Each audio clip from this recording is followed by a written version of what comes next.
He didn't change how the world connects once. He changed it twice. First with a dorm room website that rewired human relationships, then by betting everything on a virtual reality future nobody else could see. This is the true story of Mark Zuckerberg. Chapter 1. The Boy Who Spoke in Logic. The waiting room of a suburban dental office is not, by any traditional measure, an interesting place. There are magazines no one intends to read, a fish tank no one truly watches, and a low-grade anxiety humming beneath everything like a refrigerator left on. But in the mid-1990s, if you sat in Edward Zuckerberg's dental practice in Dobbs Ferry, New York, and watched the front desk carefully, you might have noticed something slightly unusual. The receptionist was receiving messages from the dentist, not by walking down the hallway, not by telephone, but through a blinking prompt on a computer screen, a notification.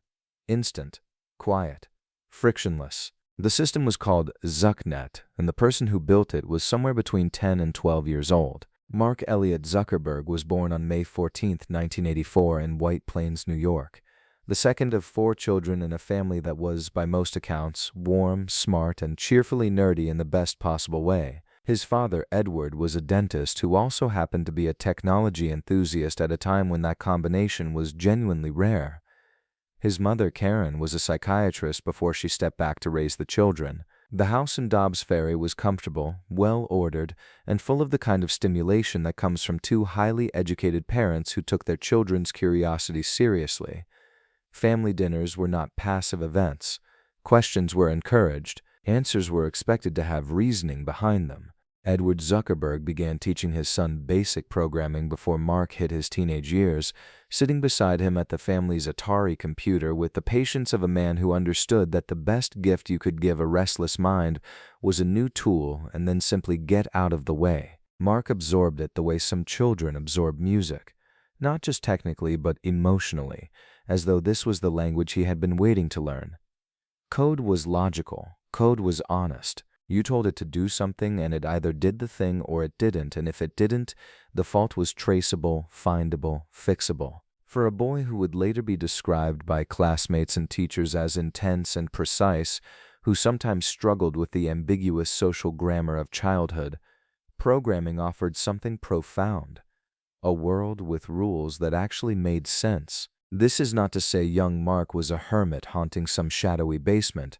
By all accounts he had friends, played with other kids, was by most outward measures a normal suburban child with a more than normal amount of focus. But there was always something slightly elsewhere about his attention, as though part of his mind was perpetually running a background process, chewing on something invisible while the surface went through the usual motions of childhood. By middle school, that background process had produced ZuckNet.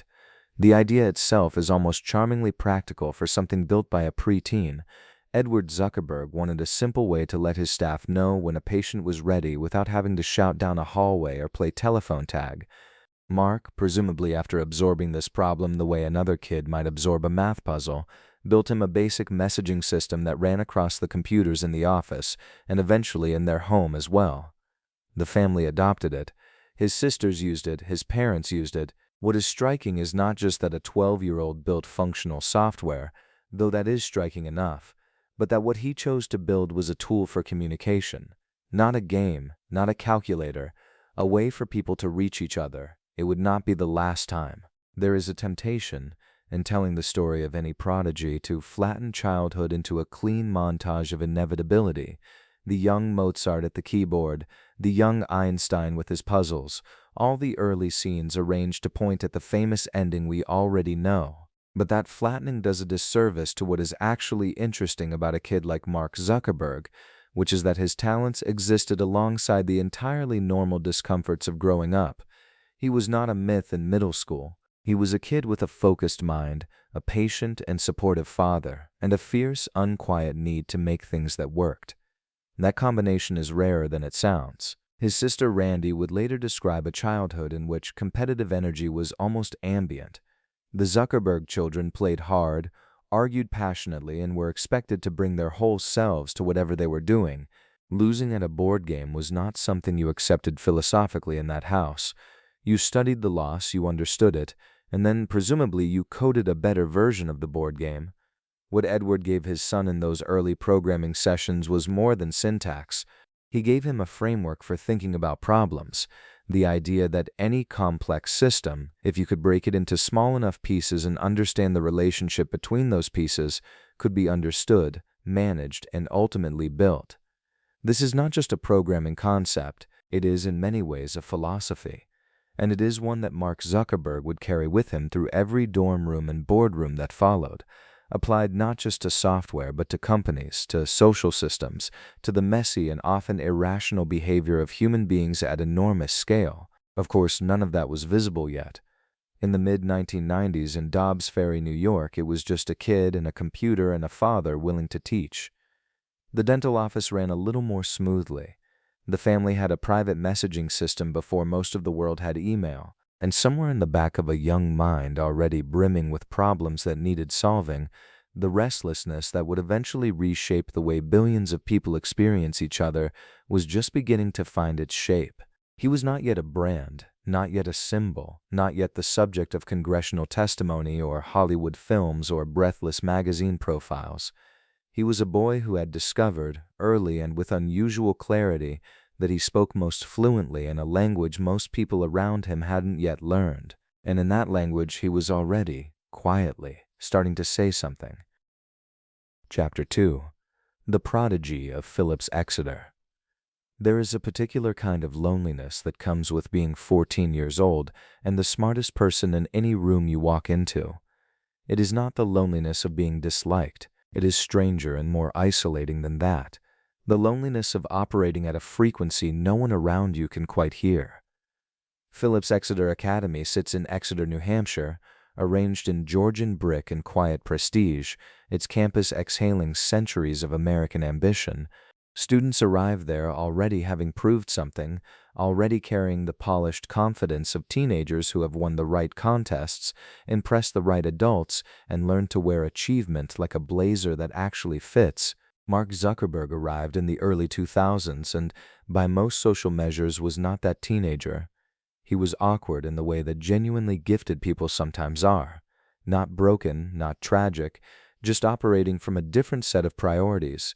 While some classmates were mastering the art of being interesting at parties, Zuckerberg was more interested in problems, specifically the problem of how to make computers do things no one had made them do yet. What he built during those years at Exeter would have been remarkable for a professional software engineer in their 30s.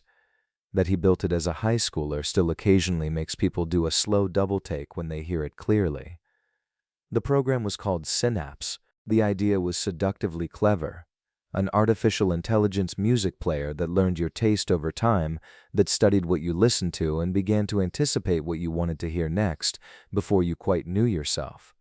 This was not a school project. There was no rubric, no grade, no teacher waiting at the end of the process with a red pen. Zuckerberg built it because the problem interested him and because solving interesting problems was simply what he did the way other teenagers threw a ball against a wall. He built it with a classmate, Adam D'Angelo, and together they developed something sophisticated enough that the technology industry took notice. Microsoft reportedly came looking. AOL reportedly came looking. There were discussions, the kind of discussions that would have left most teenagers dizzy with flattery and dollar signs.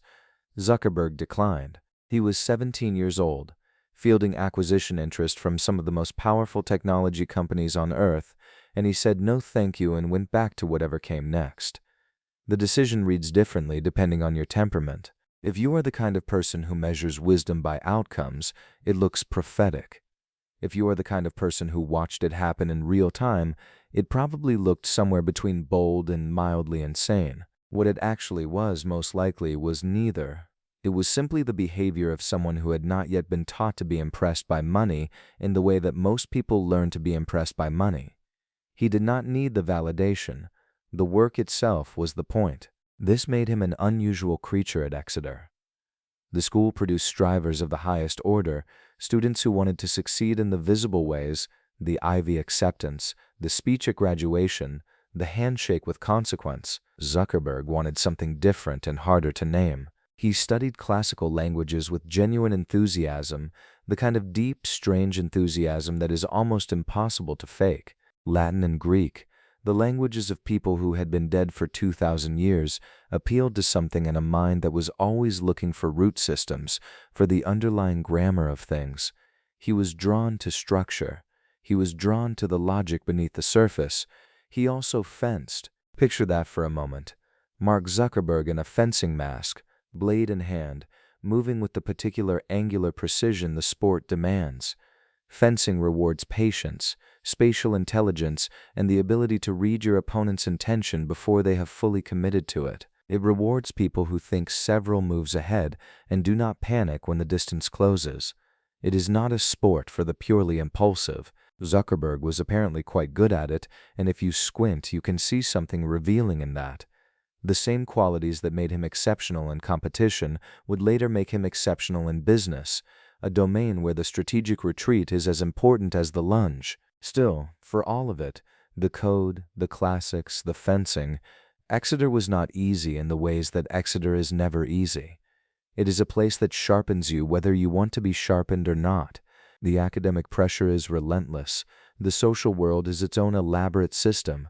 Being exceptionally capable at building software in your dorm room does not automatically translate into being the person everyone wants to eat lunch with, and there is no version of this story that pretends otherwise.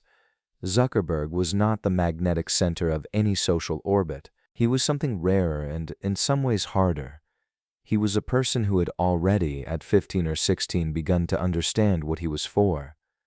That kind of clarity can look like arrogance from the outside. From the inside, it tends to feel more like pressure. The weight of knowing you can see the destination while having no particular map for how to get there, or how long it will take, or what you will have to give up along the way. What he was building toward was not yet a social network. It was not yet a company worth billions. It was something more essential and more personal, a set of convictions about what technology could do for human connection, what it meant to give people tools to find each other, to organize their worlds, to make the invisible visible. These convictions were forming in the background of every class he attended, every line of code he wrote, every conversation he had about Synapse and what came after Synapse. By the time he packed his things and left New Hampshire for Cambridge, Massachusetts, and Harvard University in 2002, something about him had already settled into a shape that would not substantially change. He was not yet famous. He was not yet controversial. He had not yet turned down $1 billion in public, had not yet sat before Congress, had not yet put on a suit that did not quite fit his politics. He was 18 years old, carrying a laptop, wearing the kind of quiet confidence that doesn't announce itself because it doesn't need to. Harvard was the next room, and he already suspected that none of the rooms he walked into from here would hold him for very long. He was right, though not quite in the way he may have imagined. Chapter 3. The Dorm Room Revolution. The night air in Cambridge that February was the kind of cold that makes your face feel like a bad decision. Most of Kirkland House was either asleep or deep in the performative suffering of mid-semester study sessions, highlighters uncapped, textbooks open to pages nobody was actually reading. Mark Zuckerberg was doing something else entirely. He was launching a website. It wasn't the first thing he'd built at Harvard. There had been Course Match, which let students see who else was enrolled in their classes. There had been Face Mash, the ill-fated hot or not site that pulled student photos from Harvard's house databases without permission, crashed the university's network within hours, and earned him a disciplinary hearing he treated with roughly the same emotional intensity as a mild inconvenience. He had a habit of building things and letting the consequences sort themselves out later, which is either the calling card of a visionary or of someone who is very, very difficult to live with. Possibly both. The Facebook.com was different, though. Even he could sense that. The premise sounds almost embarrassingly simple from the vantage of hindsight. Create a page for each person that represents who they actually are, connect those pages to the people they know, and let something real grow out of that. No pseudonyms, no avatars of dragons or pirates. Just you, your name, your face, and the fact that you two had intro economics together and she was really funny during the group project. The internet in 2004 was still mostly a place people went to be someone else, or no one at all. The idea that you'd want to be publicly, permanently, traceably yourself online felt slightly radical, maybe even naive. He launched it on February 4th. Within 24 hours, somewhere between 1,000 and 2,000 Harvard students had signed up. Within a month, roughly half the undergraduate student body had a profile. The servers, which Zuckerberg was paying for out of his own pocket, running up a bill he would later describe with the pained humor of someone who had briefly done financial math in real time, could barely keep pace with the load. There was no grand marketing strategy, no press release, no influencer rollout. People just told each other, in the way people tell each other things that feel genuinely new, which is urgently and with a strange edge of personal pride, as though they'd discovered it themselves. The thing spread the way wildfire spreads, which is to say, hungrily and in every direction at once. Columbia, Yale, Stanford, Boston University. By spring, it wasn't a Harvard curiosity anymore. It was something that lived across the geography of American collegiate life, stitching campuses together in a way that felt both impossibly cool and weirdly intimate. You could look up a person you'd met at a party in New Haven. You could see that someone you'd known from high school was now at Stanford and, more importantly, was apparently very into hiking now. The platform wasn't just connecting people, it was making the connective tissue of social life visible for the first time, pulling all the invisible threads that linked people together into a map you could actually see. Zuckerberg's roommate and early business partner Dustin Moskovitz was coding alongside him, and Eduardo Saverin had come in as the financial backbone, funding the modest but real server costs and helping keep the lights on while Mark focused obsessively on the product. Chris Hughes helped with communications. There were 4 of them crammed into the idea, all young, all moving at the speed that only people who don't yet know what can go wrong are capable of moving. And for all its velocity, there were moments of genuine uncertainty that the mythology tends to sand away. The servers going down wasn't just a technical annoyance, it was a reminder that this thing could break at any second, that the trust thousands of people were placing in a website run out of a dormitory could evaporate overnight. Every crash felt like the whole experiment teetering on a ledge. Zuckerberg would fix it and move forward, but the fragility was there, underneath everything, like a structural crack you keep painting over and hoping holds.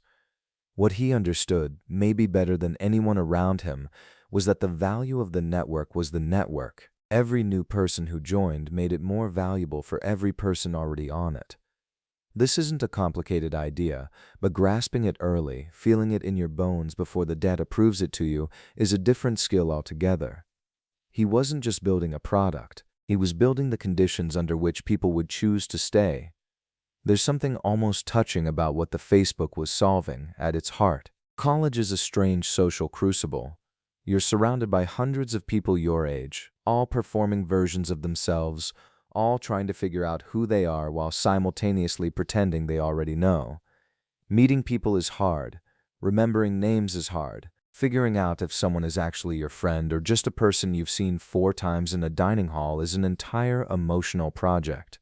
The site gave all of that structure. It handed you, gently but definitively, a social map. Students didn't feel like they were using a platform. They felt like they were organizing their actual lives. By the time the academic year wound towards summer, the numbers had grown beyond what anyone had initially imagined, and it was becoming clear that the college experiment had accidentally become something much larger in ambition than its physical container could hold. A dormitory room, even a brilliant one, has limits. The question was no longer whether people wanted this. The question had quietly shifted to what it could become, to where it could go next, to what it would cost to find out. The skeleton was assembled. The muscles and the sinew and the nerve endings hadn't grown in yet, but the fundamental shape was there, a structure built on the radical, almost innocent idea that people want to be seen and that they want to be connected to the specific, real, particular people in their specific, real, particular lives. From a cold dorm room in Cambridge one February night, that idea had slipped quietly into the world, and it had no intention of stopping there. Chapter 4. Leaving Harvard Behind.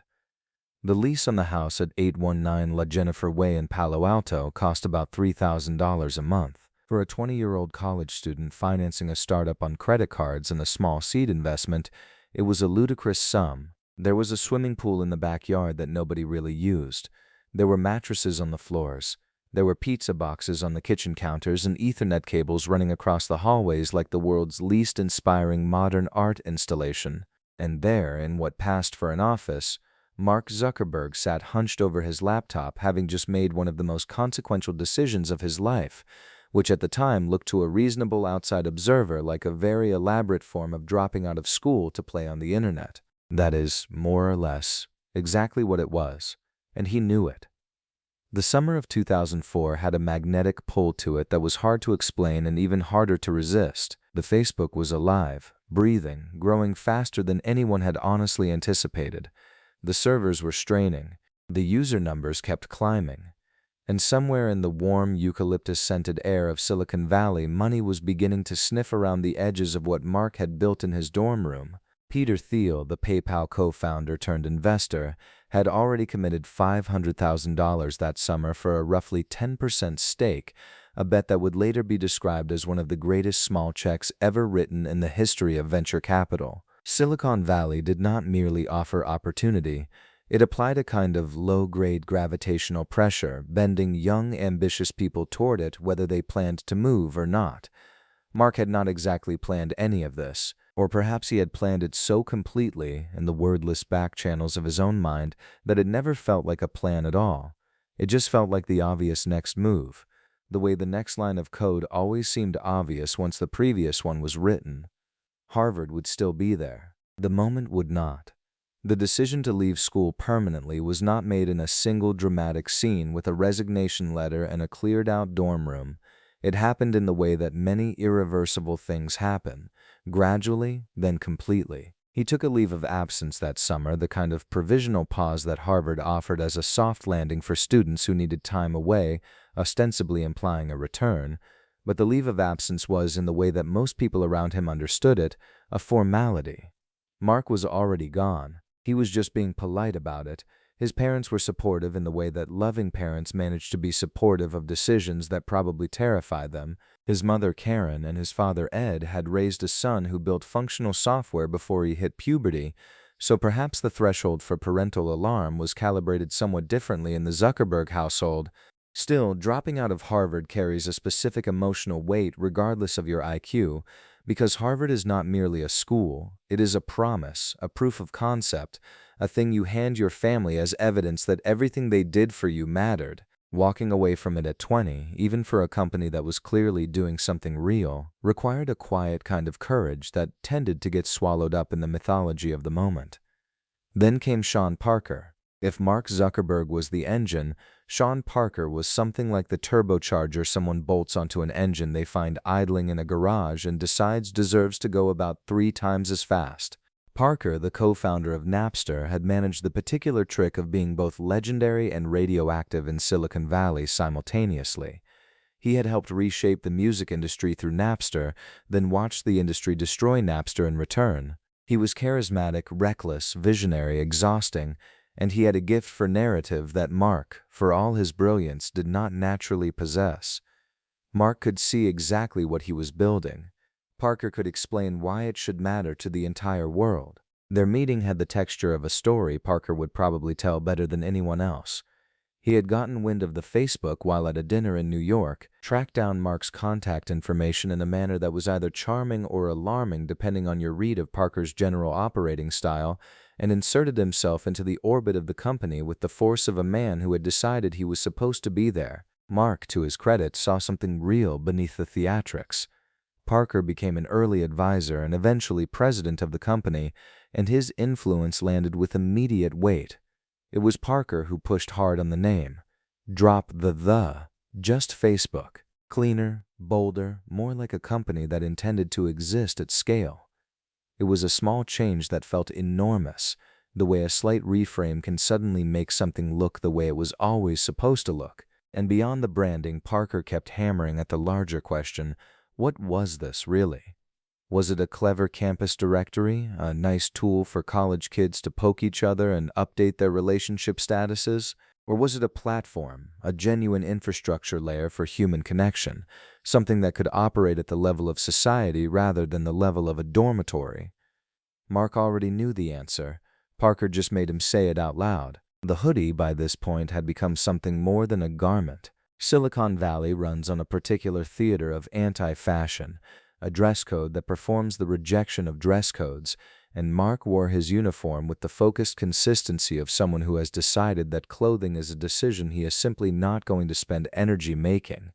It was armor in the truest sense, not protective against blows, but protective against distraction.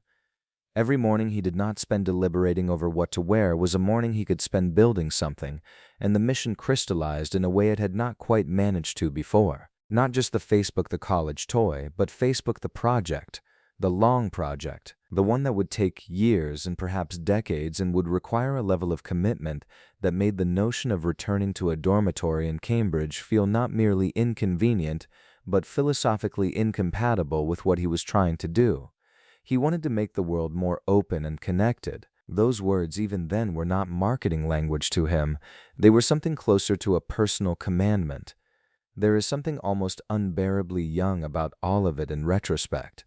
The pizza boxes, the pool nobody swam in, the mattress on the floor. A 20-year-old who had just walked away from Harvard, sitting in a rented house in Palo Alto with a borrowed lawn chair and a world to rebuild, absolutely certain, in the particular irrational way that only the very young and the very driven can manage to be certain, that he was going to do exactly that. He was right, of course, but he did not yet know the full cost of being right, and that innocence, more than anything else, was the real thing the summer of 2004 took from him when he traded it for everything that came next. Chapter 5. The Billion-Dollar Bet. Somewhere in Silicon Valley in the summer of 2006, a room full of very serious adults in very expensive suits made what they believed was a very reasonable offer: $1 billion, cash, for Facebook. Terry Semel, then the chief executive of Yahoo, extended the proposal with the calm confidence of a man who fully expected it to be accepted before the appetizers arrived. He had every reason to believe that. $1 billion was not a number that 22-year-olds turned down. Mark Zuckerberg turned it down. He did not agonize in public. He did not hold a press conference or issue a tortured statement about his difficult deliberations. By most accounts, he simply communicated in his characteristic fashion, direct, flat, no theatrical pauses, that the answer was no. The business world reacted approximately the way a crowded theater reacts when someone yells fire: disbelief, scrambling, a certain amount of shouting. Industry veterans lined up to call him reckless, delusional, naive. Some were genuinely alarmed for him, the way you might worry about a kid who has wandered into traffic and doesn't seem to notice the cars. Others were simply offended, as if refusing $1 billion was a form of bad manners. What those critics could not fully see, because they were looking at a spreadsheet when they should have been looking at something harder to quantify, was what Zuckerberg actually believed he had built. To him, Facebook was not a product with a price tag. It was an infrastructure project. It was, in his framing, closer to a utility than a website, the kind of thing that did not get sold so much as it got woven into the fabric of how people lived. You did not sell the telephone network because someone came along with a suitcase full of money. You kept building it until everyone on Earth was connected to it. That was the idea, at least. It was either the most lucid long-term thinking in the history of the tech industry, or it was the particular brand of grandiose certainty that belongs exclusively to very young men who have not yet been badly burned. At the time, Facebook had roughly 8 to 9 million users. That sounds modest now, the kind of number a mid-sized city might produce, but those users were engaged in a way that the metrics of the era barely had vocabulary to describe. People were not just visiting Facebook, they were living there in small daily increments. They were checking it compulsively, updating it, refreshing it, structuring social plans around it. The platform had gotten inside people's routines the way caffeine gets inside a person's morning, quietly, completely, with enormous resistance to removal. Zuckerberg could see it in the data. The data told him that what he had was not a novelty, it was a habit forming at scale. Still, turning down $1 billion required a certain tolerance for pressure that most human nervous systems are not built to sustain. Investors had opinions. Board members had opinions. Everyone around him was doing the mental arithmetic out loud, and the math by any ordinary measure was staggering. $1 billion could make every early employee financially free. It could resolve every uncertainty in a single afternoon. And Zuckerberg was not operating with the detached invincibility his public image sometimes suggested. He was a young man running a company that was growing faster than his organizational experience could comfortably accommodate, surrounded by people older and more seasoned than himself, in an industry that had already eaten several generations of young founders who thought they were different. But he held the line, and he did something else, something that mattered just as much as the decision itself.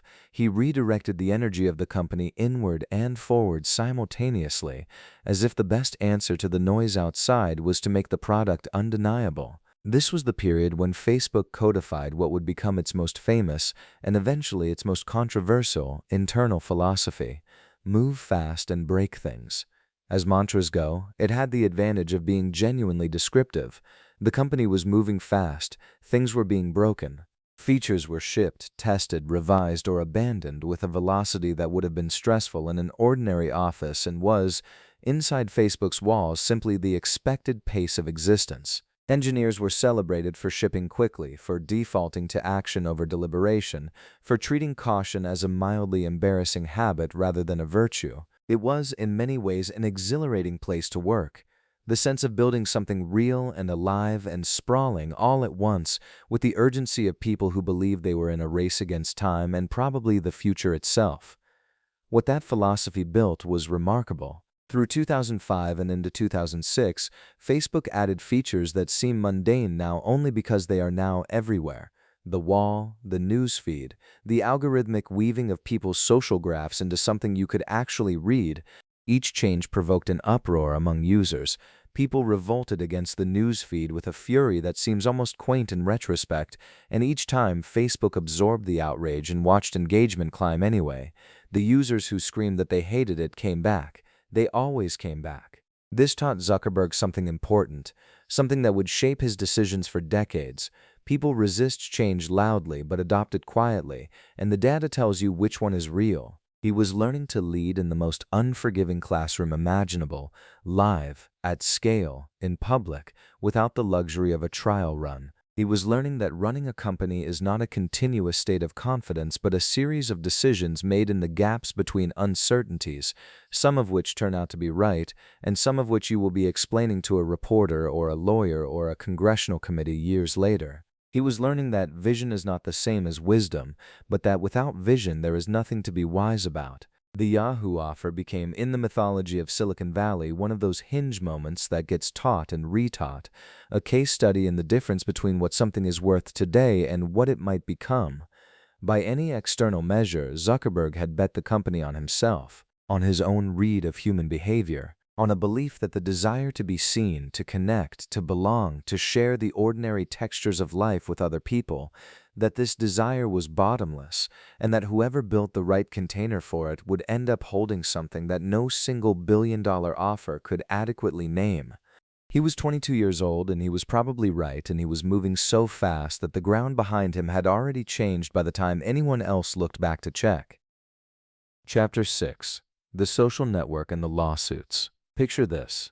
It is October 2010, and in darkened movie theaters across America, audiences are watching a version of Mark Zuckerberg stare coldly at a woman across a bar table and say things no decent person would say to someone they were supposed to care about. Jesse Eisenberg plays him as a coiled, contemptuous genius, all clipped sentences and icy condescension, and audiences are riveted. The film is slick, the screenplay is razor-sharp, and the version of events it presents is, by most credible accounts, significantly embroidered. None of that matters much when the popcorn is good and the story is irresistible. The Social Network, directed by David Fincher and written by Aaron Sorkin, did not set out to be a documentary, and it wasn't one. Sorkin, who had never met Zuckerberg and apparently had limited interest in letting that stop him, conjured a protagonist defined by social injury, a young man who built a billion-user platform essentially because a girl hurt his feelings and who burned every human relationship in his path on the way to the top. The film opens with a breakup. It practically announces its thesis in the first 3 minutes. The story of Facebook in Sorkin's telling was less a story about technology than about loneliness and revenge dressed up in a hoodie. Zuckerberg's response to all of this was measured, public, and tinged with something that read less like fury then like mild bewilderment at what humans apparently wanted to believe about him. He called the film fiction, pointed out that he had been happily dating Priscilla Chan for years when the supposed emotional wound was supposed to be festering, and mostly declined to take the bait of extended outrage. He sat with Oprah Winfrey shortly after the film's release and appeared not like a wounded man seeking rehabilitation, but like someone who genuinely found the whole affair somewhat beside the point. He had a company to run. The movie could think whatever it wanted, but the film had landed hard in the culture. Whether he liked it or not, and he clearly did not, the social network became the dominant public story of how Facebook was born. It gave audiences permission to feel complicated about a platform they had already made indispensable to their daily lives. Here was the face to attach their unease to, a cold prodigy, all intellect and no warmth, who had taken something from people without quite asking. The fact that the real Zuckerberg had friends, a long-term partner, and a sense of humor that occasionally surfaced in interviews seemed almost beside the point when Eisenberg's version was right there on screen, so much more cinematically satisfying. Meanwhile, underneath the Hollywood narrative, the actual legal drama had been unfolding for years with enough genuine conflict to have made a decent film on its own, just a slower, more legally tedious one. The Winklevoss twins, Cameron and Tyler, Harvard rowers built like minor Greek deities, had claimed since the earliest days that Zuckerberg had stolen their idea for a Harvard social network called Harvard Connection, later renamed ConnectU. They had hired him to help build it. He had instead, they alleged, used what he learned about their plans to build his own competing product while stringing them along with delays and non-committal emails. Zuckerberg and Facebook denied wrongdoing, and the case ground through the legal system until a settlement reportedly worth around $65 million was reached.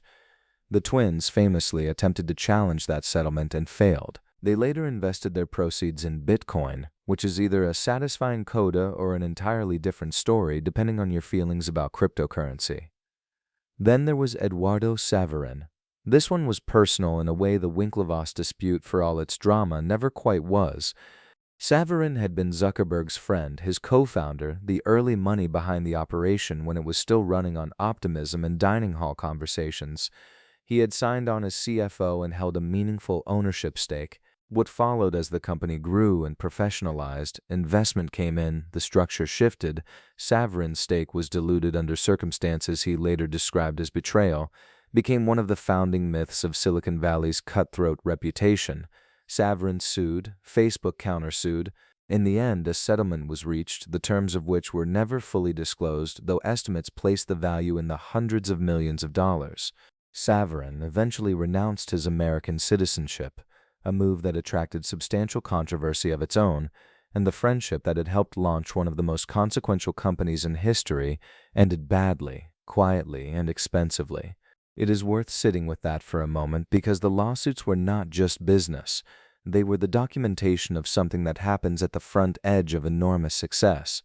People who were present at the beginning, who contributed real things, ideas, money, code, trust, find that the thing they helped create has grown into something unrecognizable, and that their piece of it has shrunk or disappeared or been shaped by forces they couldn't control. Whether Zuckerberg treated these people fairly is a question that was adjudicated legally and never fully resolved personally. What is certain is that the human cost was real. Saverin lost a friend. Zuckerberg lost something too, even if he never said so in those terms, and even if Facebook was already too large and too loud for the quieter losses to echo far. What the film did, inadvertently, brilliantly, maybe unfairly, was compress all of that legal and personal wreckage into a single watchable story about character. It asked, essentially, what kind of person builds something this big and what did they leave behind? It answered in the most dramatically satisfying way available, which was not necessarily the most accurate one. Zuckerberg's actual answer, delivered not in interviews or press conferences but in the only language he had ever spoken most fluently, was the product itself. In the years around the film's release, Facebook was not contracting or retreating. It was absorbing more of the world's daily attention than any media company in history had ever managed. The user numbers climbed, the engineers shipped, the platform widened. Whatever the film said about the man, the machine he had built was self-evidently not the work of someone stumbling in the dark. It was the work of someone who knew exactly what he was doing and had the discipline and the competitive fury to keep doing it, lawsuit by lawsuit, narrative by narrative, one relentless quarter at a time. He had been made into a villain and an icon in the same 2-hour film, and he responded by becoming larger than either. Chapter 7: Going Public and Going Global. The morning of May 18, 2012, Mark Zuckerberg rang the opening bell of the NASDAQ from Facebook's headquarters in Menlo Park rather than from the floor of the exchange in New York. It was a deliberate choice, the kind of small symbolic inversion that said everything about how he saw the world's new order. Wall Street could come to Silicon Valley. The bell rang, the crowd cheered, and somewhere in the machinery of global finance a number appeared: $104 billion. That was what the market said Facebook was worth on its first morning as a public company. It was at the time the largest valuation ever assigned to a newly listed American company, and the man at the center of it, still wearing what looked suspiciously like a hoodie beneath a slightly more formal jacket, was 28 years old. Let that number breathe for a moment. $104 billion. For context, that was more than the GDP of several sovereign nations. It was more than Boeing, more than Ford. It was an almost cosmically absurd figure attached to a company that, less than a decade earlier, had lived entirely inside a dorm room and ran partly on Red Bull and borrowed ambition. The IPO had been building toward mythology for months. Analysts dissected it. Journalists wrote breathless previews. Ordinary people who had never bought a stock in their lives were asking their brothers-in-law whether they should get in. Facebook was not just a company going public. It was a cultural institution seeking a price tag, and everyone had an opinion about whether the number was real. The roadshow that preceded the listing saw Zuckerberg touring the country to woo institutional investors, a ritual that requires a certain performance of hunger and deference that he had never been particularly good at. Reports from those meetings suggested he sometimes showed up in his standard hoodie while competitors in suits waited in lobbies. Some investors were charmed by the confidence. Others were quietly appalled. Nobody was bored. Then the stock opened, and within hours the dream got complicated. Technical glitches plagued the NASDAQ systems on that first day, delaying trades and creating chaos for brokers trying to confirm orders. The stock, priced at $38 a share, barely moved upward. The traditional pop that investors expect on IPO day failed to materialize. By the end of the first week, it had slid below the offering price. By summer, it had fallen to around $18, roughly half of what it debuted at.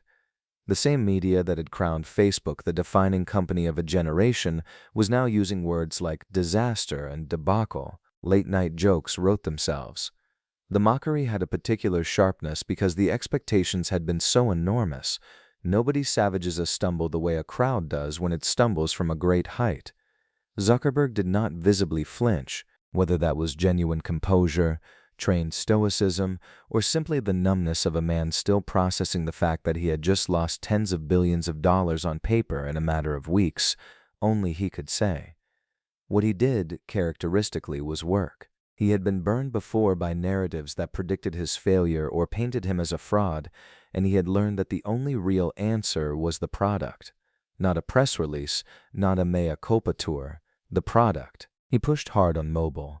A transition Facebook had been agonizingly slow to make, and one that Wall Street had flagged as an existential vulnerability.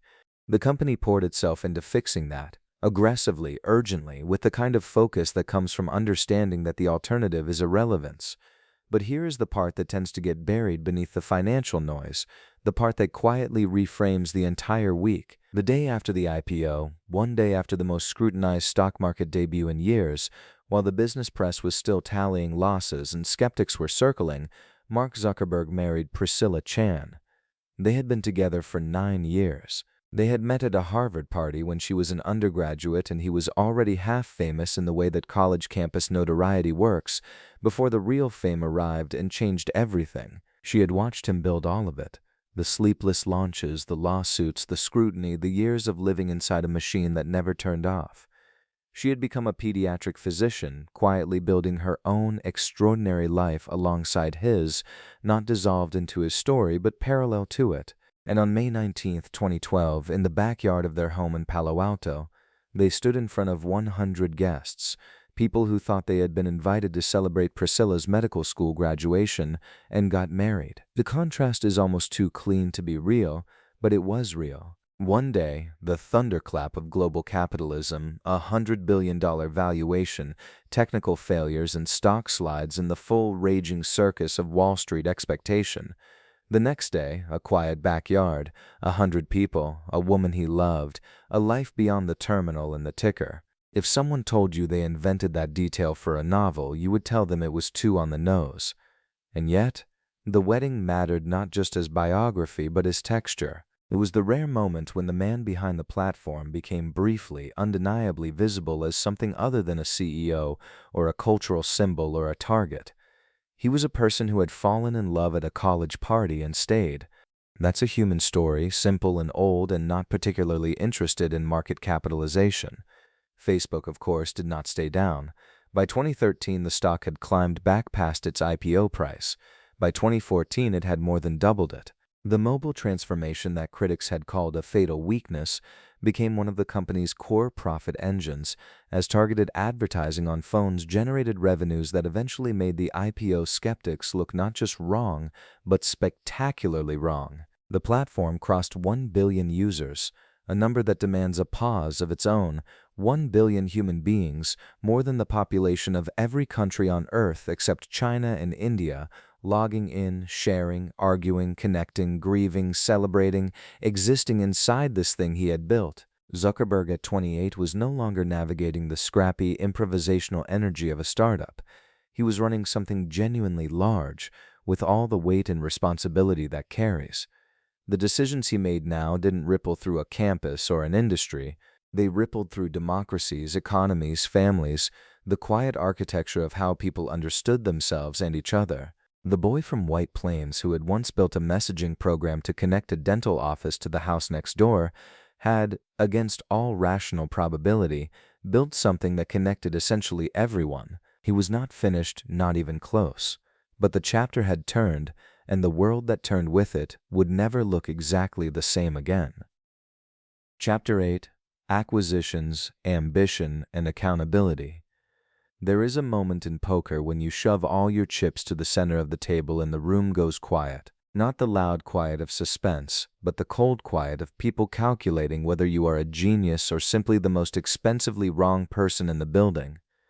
Mark Zuckerberg had that moment twice in the span of 2 years, and both times the room bet against him. In April 2012, he paid $1 billion for Instagram, a 13-employee photo-sharing app that had no meaningful revenue and existed primarily so that people could make their brunch look like it was taken in 1974. Silicon Valley's response was somewhere between bewilderment and outright ridicule. $1 billion for filters, for a company with fewer employees than a mid-sized Olive Garden. The mockery was loud and confident and, as it turned out, almost perfectly wrong. Then came WhatsApp. In February 2014, Zuckerberg acquired the messaging platform for $19 billion, a number so large that financial journalists ran out of creative ways to contextualize it. $19 billion for a messaging app. The Winklevoss twins, who had once sued him for ownership of Facebook, were now Bitcoin millionaires and still somehow not in the same conversation as this. The WhatsApp founders, Jan Koum and Brian Acton, had famously been rejected by both Facebook and Twitter years earlier when they applied for jobs. Now one of them was about to become a multi-billionaire because Mark Zuckerberg believed that the future of communication ran through end-to-end encryption and global accessibility rather than anything resembling a traditional business model. History, as it would record the matter, sided with Zuckerberg on both counts. Instagram alone would eventually be valued internally at north of $100 billion. The brunch photos were worth more than anyone wanted to admit, but ambition of that scale tends to accumulate costs you cannot see until they arrive all at once. The 2016 United States presidential election was many things to many people, but for Facebook it was the moment the bill came due. The platform had been celebrated for years as a democratizing force, a digital town square where ideas flowed freely and people stayed connected. What became undeniably clear in the months following the election was that the town square had also been rented out, quietly and at scale, to bad actors spreading false information, foreign operatives running influence campaigns, and algorithmic feedback loops rewarding outrage over accuracy because outrage, it turned out, was extraordinarily good for engagement. The architecture that made Facebook addictive also made it exploitable, and the exploitation had been visible in ways that, in retrospect, demanded a faster and more decisive response than the company had given. Then in March 2018 came Cambridge Analytica.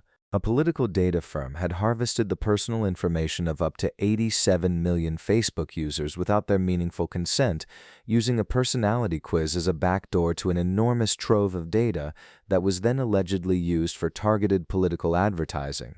The story detonated across every front page simultaneously. Advertisers went quiet, regulators went loud, and Mark Zuckerberg, who had spent most of his adult life in hoodies and sandals running on mission statements about openness and connection, was suddenly summoned to Washington to sit before the United States Congress and explain himself. What followed was one of the stranger spectacles in the history of American public life. He showed up in a suit. That detail alone signaled something had shifted, some new weight the situation was demanding he carry in public. He sat at a long table, back straight, face arranged into an expression of careful blankness, while senators who had spent the better part of their careers in a world without smartphones asked him questions that ranged from incisive to genuinely baffling. One senator asked how Facebook made money if users did not pay for it. Zuckerberg answered, with a diplomatic patience that may have cost him something internally, "Senator, we run ads." The moment became a meme before the hearing had ended. But beneath the memes, something real was happening in that room, and Zuckerberg, for all his rehearsed composure, was not entirely shielded from it. He had built a platform on the genuine belief that connecting people was an unambiguous good, that more openness meant more understanding, that giving people a voice would make the world better. Sitting under those lights, listening to the accumulated evidence of how that belief had been exploited and how his company's inaction had compounded the damage, the original vision and the actual outcome were separated by a gap too wide to paper over with a press release. He acknowledged mistakes. He promised reforms. He said the words that needed to be said, and some of them were clearly true. But acknowledgement is not absolution, and the hearings, for all their theater, pointed towards something that could not be walked back to the optimism of 2006 or 2012. The idea of Facebook as a purely utopian enterprise, a force that connected people and asked for nothing troubling in return, was finished. The product was real. The user numbers were staggering. The company remained enormously powerful. But the innocence of the founding story had been permanently retired. What replaced it was something more complicated and less comfortable. A company with enormous influence over public life, navigating the tension between free expression and accountability, between growth and responsibility, between what it had promised to be and what it had actually become. Zuckerberg left Washington and went back to work. That was, in the end, his most consistent response to any external pressure. Return to the building, hire more people for trust and safety, commission audits, adjust the algorithm. The reforms were real even when they were incomplete, and the pace of change was frustrating to critics who wanted transformation overnight and baffling to investors who wanted transformation to stop costing money. He could not fully satisfy either group, which may have been in its own way an indication that he was navigating something genuinely difficult rather than simply failing at something easy. What 2016 and 2018 took from him was the luxury of the simple story. He had been the young founder with the big mission, the dropout who built something world-altering in a dorm room, the man who turned down $1 billion because he believed in something larger.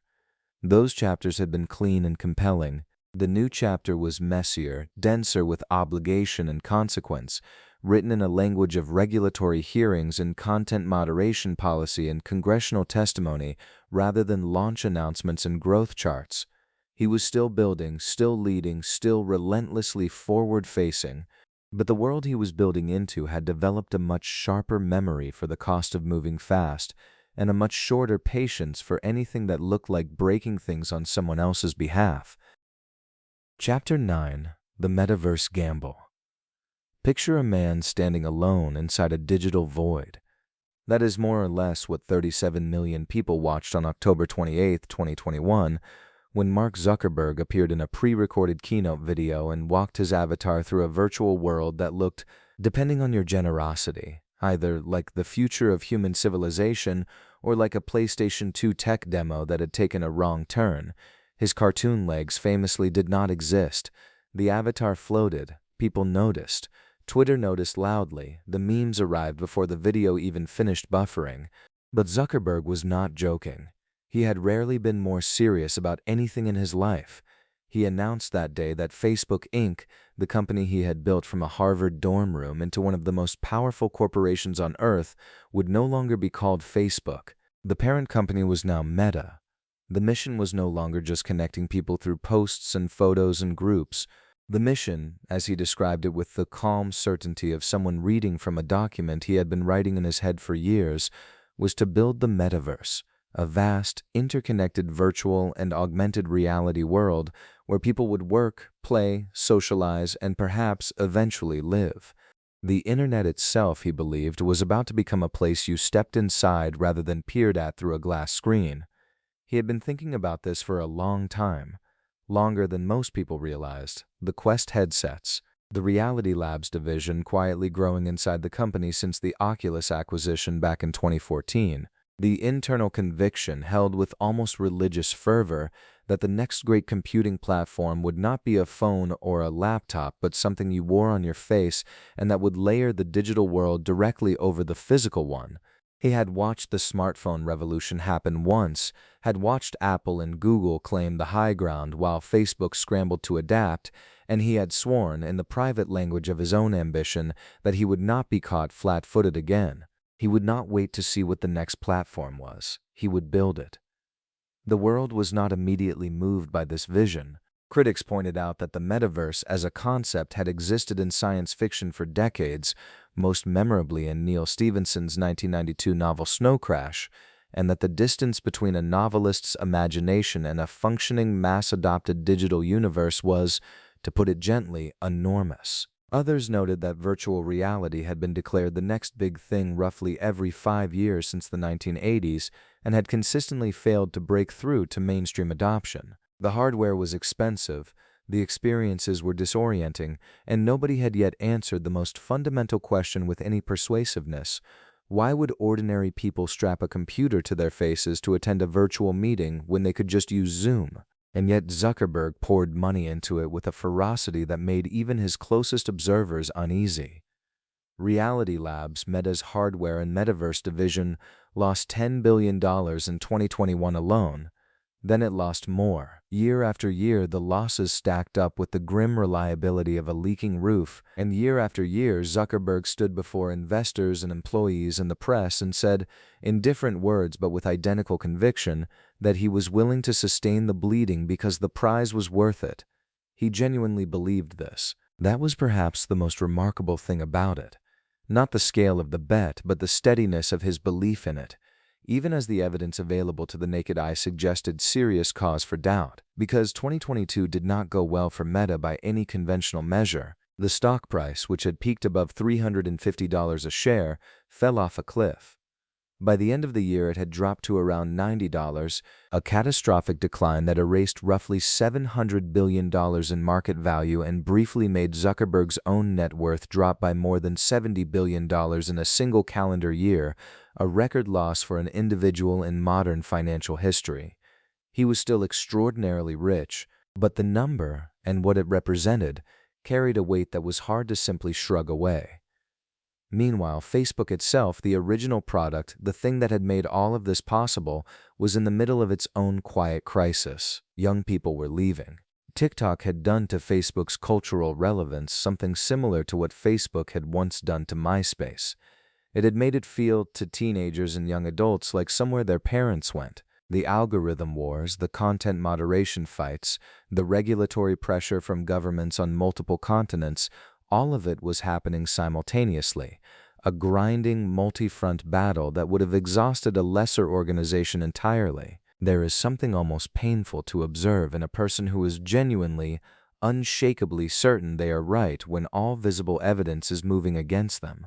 It requires a particular kind of interior architecture, either extraordinary delusion or extraordinary vision, and the unsettling truth is that those two things from the outside are nearly impossible to distinguish in the moment. People who knew Zuckerberg in this period described a man who was disciplined, focused, and oddly calm. Not the calm of someone who had made peace with failure, but the calm of someone running a long race and completely uninterested in the mile markers. He had been doubted before. He had turned down $1 billion once and been called a fool. He had sat before Congress in a too tight suit and been underestimated by people who asked him to explain what an algorithm was. He had watched a Hollywood film portray him as a villain and responded by building a better company. Doubt, to him, was not a warning sign. It was weather. He kept building. He hired engineers and researchers and designers by the thousands. He invested in the hardware, iterating on the Quest headsets, working toward a future where the device would be lighter, cheaper, and powerful enough to make the experience genuinely compelling. He talked about augmented reality glasses with the quiet excitement of someone who had already seen a prototype they loved and could barely wait for the world to catch up. He acknowledged, in the carefully diplomatic language he had learned to deploy over years of public scrutiny, that the metaverse would take time, that it was a 10-year vision, not a 10-month one. That framing was either honest or strategic or both. With Zuckerberg, those categories had always overlapped. What was clear was this: the man who had once built a messaging program in his bedroom because he thought people deserved better ways to reach each other was still operating from the same restless conviction that he could see something others could not, that somewhere on the far side of the mockery and the losses and the floating legless avatars, the future was waiting for someone stubborn enough to go and get it. Chapter 10: The Architect Still Building. Nobody expected the comeback to look like this. Not the analysts who wrote the obituaries for Meta's stock price in 2022. Not the columnists who cackled over the metaverse's clunky avatars with their inexplicable lack of legs. Not the tech commentators who had already begun composing the cautionary tale version of Mark Zuckerberg's story, the one that ended with a hubris-drunk billionaire stranded inside a virtual world nobody wanted to visit. They had the narrative locked and loaded. They were just waiting for the confirmation. What they got instead was a man doing jujitsu. Somewhere around 2023, the public image of Mark Zuckerberg underwent one of the stranger transformations in the history of American corporate life. The stiff, blinking figure who had once sat before the United States Senate like a malfunctioning android, straightening his tie, sipping water, answering questions about cookies as if explaining gravity to golden retrievers, that man appeared to be gone. In his place stood someone who trained twice a day on the mat, who spoke openly about submission holds and tournament competition, who posted videos of himself executing takedowns with the cheerful ease of a person who had discovered, in physical struggle, something that spreadsheets could never provide. The internet found this hilarious, and then fascinating, and then, reluctantly, kind of admirable. He called out Elon Musk to a cage match. Musk accepted, then didn't. The whole thing was ridiculous and somehow perfectly 2023, two of the richest human beings alive sniping at each other over social media like teenagers with better lawyers. But beneath the spectacle, something real was happening. Zuckerberg was done playing defense, the careful corporate-speak version of himself. The one trained to apologize gracefully while revealing as little as possible had been replaced by something with sharper edges. He was leaner physically. He was leaner publicly. He seemed, for the first time in years, to be enjoying himself. And the numbers, those relentless, humbling, honest numbers, were starting to agree with him. Meta's advertising engine, once dismissed as a declining asset losing ground to TikTok's algorithmic sorcery, had been quietly, methodically rebuilt. Artificial intelligence ran through the platforms now like a central nervous system, optimizing what ads reached whom, predicting behavior, personalizing feeds with an accuracy that was either impressive or unsettling depending on how recently you'd thought about a product and then immediately seen it appear. The revenue climbed. The stock climbed with it. Billions in market value that had evaporated in 2022 began returning like prodigal capital, and Meta reported quarters that left analysts recalculating and recalibrating with the flustered energy of people who had been very publicly wrong. Zuckerberg had turned 40 in May 2024. He marked it quietly. Not with a press release, but with the kind of low-key acknowledgement of a man who has never been particularly impressed by milestones unless he built them himself. 40 felt significant from the outside, though. It invited the long view.